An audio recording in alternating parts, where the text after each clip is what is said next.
Mister अजीबो-गरीब, XYZ, Massey की बिगड़ी हुई कॉपी। तुम अपने मुंह से बताओगे कि तुम चोर हो या मैं तुमसे इकरार करवाऊं? कुर्सी की पुष्ट से कमर लगाकर वो सारी दुनिया जाए भाड़ में, मुझे अब इससे कुछ लेना देना नहीं रहा के अंदाज में बैठा हुआ था। सामने एक मैगजीन पर पेपर वेट रखा हुआ था जिसे वो पढ़ रहा था।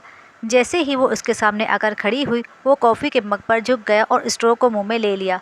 मैं पागल हूँ जो ऐसे चिल्ला रही हूँ? फ़ोन दो मेरा। उसने हाथ आगे किया कि मोबाइल दो। उसने स्टोव से कॉफ़ी पीते पीते सर उठाकर उसे देखा। आंखें ज़रा तिरछी हो गई, पेशानी पर बाल आ गिरे। अगर वो चोर ना होता तो उसे बड़ा अच्छा लगता, लेकिन खैर। और देखो, ये ना पूछना कि मुझे कैसे पता चला कि मेरा फ़ोन तुम्हारे पास है। तुम्हारी सोच भी वहाँ तक नहीं जा सकती जहाँ से मुझे ये मालूम हुआ है कि 3 दिन पहले इस कैफ़े में इसी मेज़ पर मेरा फ़ोन सामने रखकर तुम मेरा मजाक उड़ा रहे थे। फिर तुमने फ़ोन ऑफ कर दिया।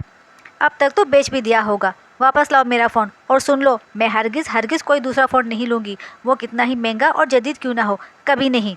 सुना है जब लड़कियां झूठ बोलती हैं तो दुनिया भर में फैले सच्चे पक्के मुसाफिरों के ट्रेनें छूट जाती हैं। प्लेटफॉर्म पर खड़े होकर वो बेचारे अपना सर खुजाते रह जाते हैं और यहाँ ये लंबी लंबी छोड़ती रह जाती हैं। इनकी बला से ट्रेन छूट जाए या सर पर से ही गुजर जाए, ये अपना काम जारी रखेंगी। लंबी सी स्ट्रो का कोना दांतों में दबाकर उसने एक लंबा घूंट भरा। आज कॉफ़ी बड़ी कड़वी थी। फिर ऐसे ही ज़रा सा सहम कर उसे चोर नज़रों से देखा। उसने सफ़ेद टी शर्ट पर हल्के नीले रंग की जैकेट पहनी हुई थी। उसकी ऊंची लेकिन छोटी सी पोनी तेज की वजह से हिलकोरे दे रही थी। बवें तनी हुई थी, बालों की लटें यहाँ वहाँ से निकली हुई थीं। अगर वो ऐसे चिल्ला ना रही होती तो उसे बड़ी अच्छी लगती, लेकिन खैर। अब वो फिर से कुर्सी की पुष्ट से कमर टिकाकर बैठ चुका था और उसे देख रहा था। उसकी आंखों में हैरत थी और गुस्सा भी, लब सख्ती से बेंचे हुए और तेवरी पर बल। तुम चाहते हो कि मैं पुलिस में शिकायत करूं या यहाँ खड़ी होकर चोर चोर चिल्लाऊं? अजीब इंसान था, कुछ बोल ही नहीं रहा था, उल्टा बार बार झुककर कॉफ़ी पी रहा था। वो भी स्टोव से। इसे कॉफ़ी और जूस में फ़र्क नहीं मालूम। कितना बदतमीज़ जाहिल इंसान था वो। मैं कुछ बोल रही हूँ। आगे बढ़कर उसके स्टोव को चुटकी से दबा दिया। यानी अब पियो कॉफ़ी। पहले मेरा फ़ोन, फिर कॉफ़ी। मैं जल बुन रही हूँ, तुम कॉफ़ी पर कॉफ़ी चढ़ा रहे हो। वो गुस्से से उठकर खड़ा हो गया। शायद अब गुस्सा उसके दिमाग को चढ़ गया था। जेब में है या कहीं और रखा है? उंगलियों में दबे स्टोव को खींचकर उसने परे फेंका और खुद कॉफ़ी के मग को उठा लेना चाहा, लेकिन फिर रुक गई। ओह सॉरी, मैं दूसरा स्टोव ले आती हूँ। सामने वाले का चेहरा खौफनाक हो चुका था। वो थोड़ा सा डर गई। वो तेज़ी से रेस्टोरेंट से बाहर निकल गया। एलिज़े हैरत से उसे देखती रह गई। यानी ये क्या बात हुई? चोरी और सीना जोरी, फिर ऐसे भागा दौड़ी। वो भागती हुई उसके पीछे आई। तुम बहरे हो क्या? सुनाई नहीं दे रहा? मेरा फ़ोन वापस करो, वरना मैं अभी पुलिस को फ़ोन कर दूंगी। वो रुका नहीं और तेज़ी से दौड़कर रोड क्रॉस कर गया। जब तक वो उसके पीछे भागी, वो बस में बैठ चुका था। वो टैक्सी में बैठी और ड्राइवर को बस का पीछा करने के लिए कहा। बस आगे और उसकी टैक्सी पीछे। वो बाकायदा टैक्सी की खिड़की से आधी बाहर निकलकर बस की तरफ देखकर चिल्ला रही थी, ये चोर है, इसने मेरा फ़ोन चुराया है, पकड़ो इसे, रोको उसे। टैक्सी ड्राइवर ने गर्दन मोड़कर उस पीछे की तरफ देखा। बस के मुसाफिर भी उसकी तरफ हैरत से देख रहे थे। वो चोर सीधा बैठा सामने देख रहा था। तुम भी सबके सब बहरे हो क्या? जब किसी एक भी मुसाफिर ने गर्दन मोड़कर काले कोट वाले को घूर कर नहीं देखा और इससे ये नहीं कहा कि भाई चोर, वो कब से आपको चोर चोर कहकर बुला रही है, चिल्ला रही है, क्या माजरा है, तो वो गुस्से से भड़क उठी। वो स्टॉप पर उतरा और वो भी टैक्सी से उतर गई। उसकी सांस फूली हुई थी, चेहरा सुर्ख हो रहा था। उसका बस नहीं चल रहा था कि वो 300-400 आदमियों के गले दबा दे, 400-500 को फांसी पर चढ़ा दे, 6-7 को समंदर में धक्का दे दे। उसका दुनिया पर से एतबार उठ चुका था। इस दुनिया में इंसानियत नाम की कोई चीज़ कहीं नहीं बची थी। न्यूयॉर्क में तो बिल्कुल भी नहीं। सुनो, खुदा के लिए मेरा फ़ोन वापस दे दो। वो उसके सामने जाकर हाँफते हुए खड़ी हो गई। सामने वाला किसी भी बात से डर ही नहीं रहा था। उसने मिन्नत समाजा तरले वास्ते ट्राई करने के बारे में सोचा। मैं जानती हूँ वो तो फ़ोन तुम्हारे ही पास है। मेरे पास एक मिस्ट्री ट्यूलिप पेपर है, मुझे उसमें दिखाई दिया है। देखा, अब तुम चौंक गए ना? हाँ, मुझे ये भी दिखाई दिया है कि आजकल तुम एक बैंक लूटने की तैयारी कर रहे हो।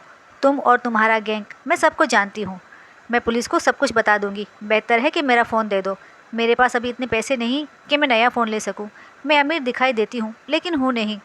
पहली बार वो ज़ेरेलब हंस दिया। तुम जो हो वही दिखाई दे रही हो, मिस गरीब। देखा, तुम डर गए। मैं किसी को कुछ नहीं बताऊंगी। तुम बस ये बता दो, मेरा फ़ोन कहाँ है। वो फिर से चलने लगा। वो इसके साथ साथ चलने लगी। तुम बहरे हो? उसने नाम में सर हिलाया। चोर हो? उसने फिर से नाम में सर हिलाया। तो मुझे क्या पागल समझा है? वो चिल्लाई। اس نے ہاں میں سر ہلایا اور ایک گھر کی طرف مڑ گیا۔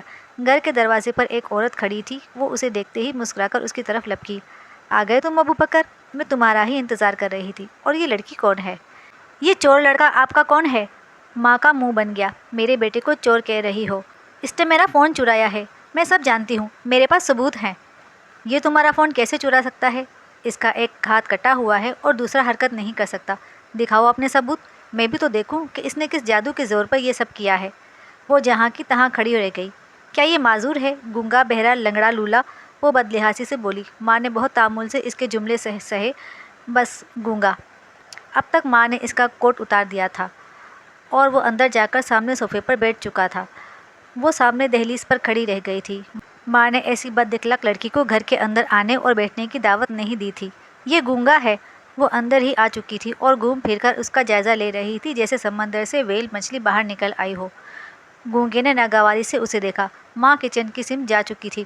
صوفے کی سائڈ ٹیبل پر اس کا فون رکھا ہوا تھا۔ وہ آگے بڑھی اور اس نے وہ فون اٹھا لیا۔ فون بند تھا۔ اس نے آن کرنا چاہا تو وہ بیٹری کی وجہ سے آن نہیں ہوا۔ جس وقت وہ فون اپنا لے کر واپس جا رہی تھی اس وقت ماں ٹرے میں سوپ رکھ کر لا رہی تھی۔ ماں نے ایسے ظاہر کیا جیسے اس نے اس جیسی بدتمیز جاہل بے رحم لڑکی کو دیکھا ہی نہیں، لیکن وہ دیکھ چکی تھی سوپ کو اور ابو بکر کی آنکھوں کو جو بہت گہرائی سے اس کا جائزہ لے رہی تھیں۔ رات کو وہ سونے کے لیے لیٹی تو تھوڑی سی شرمندہ تھی۔ رات کا پہلا پہر گزر گیا تو وہ بے انتہا شرمندہ ہو چکی تھی۔ وہ بار بار بیڈ پر کروٹیں بدل رہی تھی۔ اسے نیند نہیں آ رہی تھی، بے چینی الگ تھی۔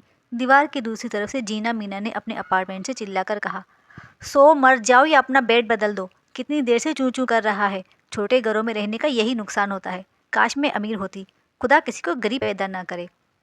وہ غریب اپنی غربت پر رونے لگی اور یہ غریب بیڈ سے اٹھ کر راکنگ چیئر پر آ کر بیٹھ گئی۔ اسے ایسا نہیں کرنا چاہیے تھا۔ وہ سارا راستہ چور چور چلاتی آئی تھی۔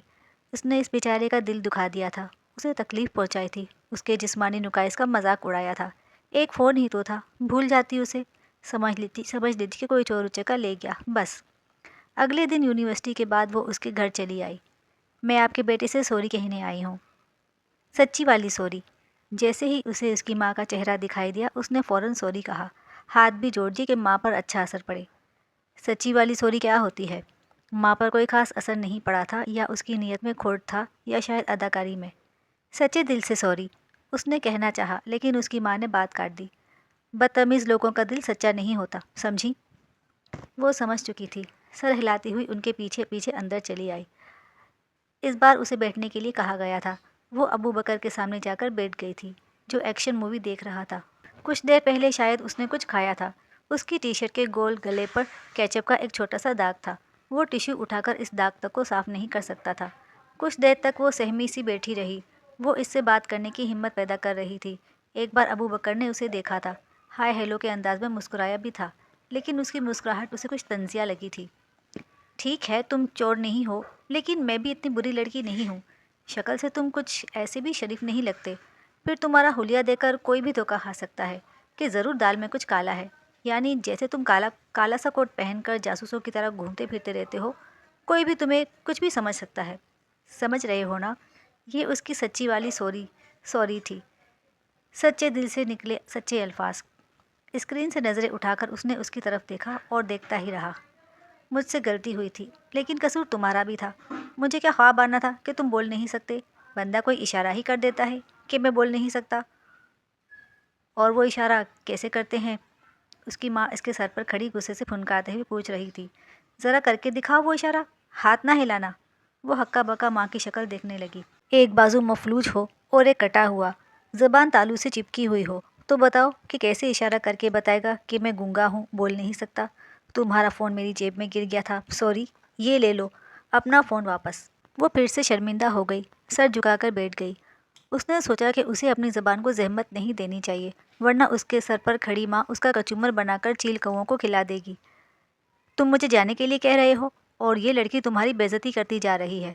جاتے جاتے ماں بڑبڑائی تو اس نے سر اٹھا کر پہلے ماں اور پھر ابو بکر کو دیکھا۔ I am so sorry mister Abu Bakr, میرے الفاظ بھی سخت تھے اور انداز بھی، لیکن سچی میں بہت معصوم بھولی بھالی سی لڑکی ہوں۔ میں نے آج تک کسی کو کوئی تکلیف نہیں دی، کسی کو دکھی دیکھتی ہوں تو رات رات بھر روتی رہتی ہوں۔ میرا دل تو سمجھو کہ سونے کا ہے، میں تو ایسی درد دل رکھنے والی اور میں وہ अच्छा खैर, इसके बाद दोनों के दरमियान पूरे 3 मिनट तक खामोशी रही। वो तो बोल नहीं सकता था और वो बोल रही थी तो बस अपनी ही तारीफ में बोल रही थी, जो कि मौके की मुनासबत और नज़ाकत के हिसाब से कोई अच्छी बात नहीं थी। फिर उसने फैसला किया कि उसे अब उठ जाना चाहिए, मुझे अब चलना चाहिए।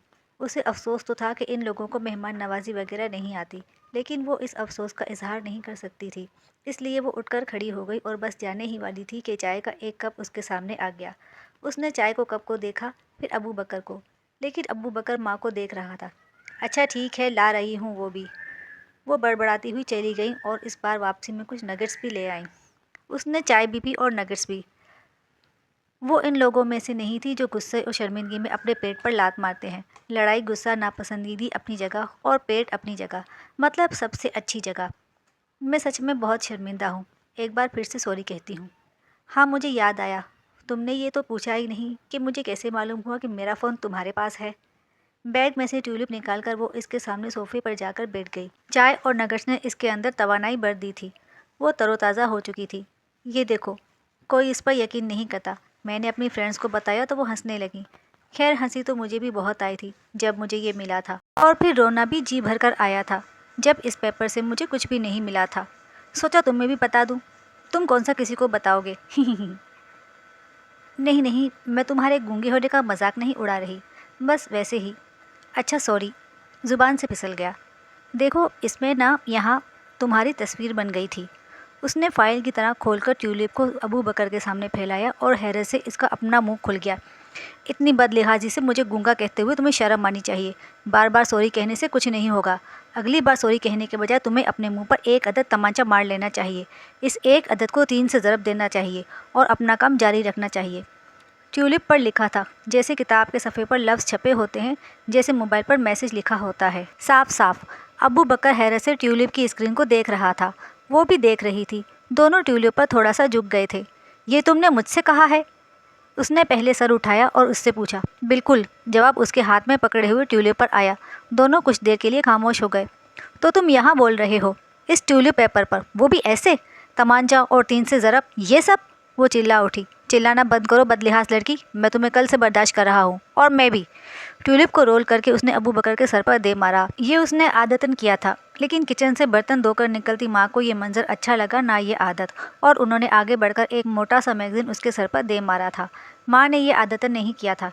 एलिज़ा की आंखें नम सी हो गईं, इसलिए नहीं कि उसे अबू बकर की माँ से मार पड़ी थी, बल्कि इसलिए कि उसका जैकपॉट और उसका ट्यूलिप ऐसा फुस निकल आया था।